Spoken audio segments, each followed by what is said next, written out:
पृथ्वीराज चौहान 1149 से 1192 ईस्वी चौहान वंश के अंतिम हिंदू शासक थे, जिन्होंने 12वीं सदी में उत्तरी भारत के अजमेर और दिल्ली पर शासन किया। मोहम्मद गौरी के आक्रमणों का बहादुरी से सामना किया। उन्होंने तराइन के युद्धों 1191-1192 के लिए जाना जाता है, जहां वे पहले गौरी को हराने और फिर दूसरी लड़ाई में हारने के बाद मोहम्मद गौरी के द्वारा दोनों आंखें निकाल दी गईं और उन्हें मार दिया गया। यही हमेशा राजपूतों में एक कमी थी, शत्रुओं को मारने की जगह जीवन दान देने की, जिससे अंत में शत्रु उनको ही पराजित कर मृत्यु दे देते थे। महाराणा प्रताप का जन्म तो 9 मई 1540 को हुआ। उनका नाम राजस्थान इतिहास में स्वर्ण अक्षरों में लिखा गया। उन्होंने मुगल सम्राट अकबर से डटकर सामना किया। कभी भी उन्होंने मुगलों की अधीनता स्वीकार नहीं की। मेवाड़ हारने के बाद उन्होंने नई राजधानी बनाई, उदयपुर। उन्होंने घास की रोटी खाई, सिंहासन छोड़कर धरती पर घास की छैया पर सोए। हल्दी घाटी का युद्ध मान सिंह के नेतृत्व में मुगलों के खिलाफ लड़ा गया। महाराणा प्रताप सिंहासन पर 1 मार्च 1572 को होली के दिन 32 वर्ष की आयु में बैठे। हल्दी घाटी का युद्ध 1576 में लड़ा गया, जिसमें उनके घोड़े चेतक की मृत्यु हुई।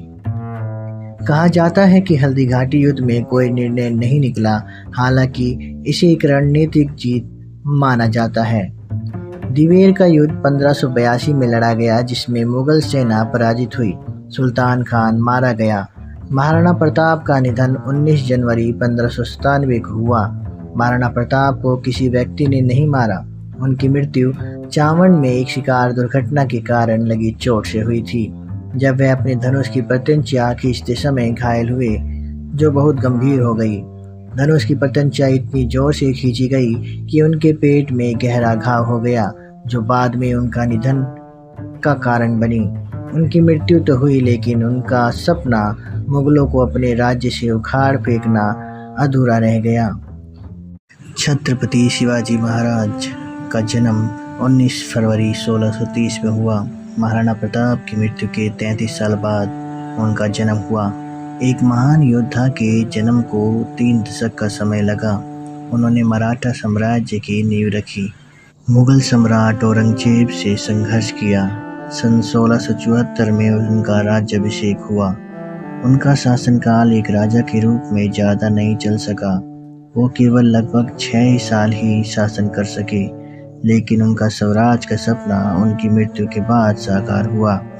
दिल्ली से लेकर बंगाल तक, फिर दक्कन और मराठा साम्राज्य फैल गया।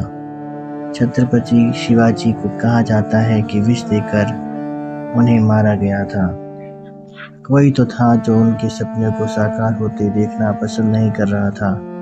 छत्रपति शिवाजी महाराज की मृत्यु 3 अप्रैल 1680 में हुई। उस समय शिवाजी के उत्तराधिकार छत्रपति संभाजी महाराज को मिला।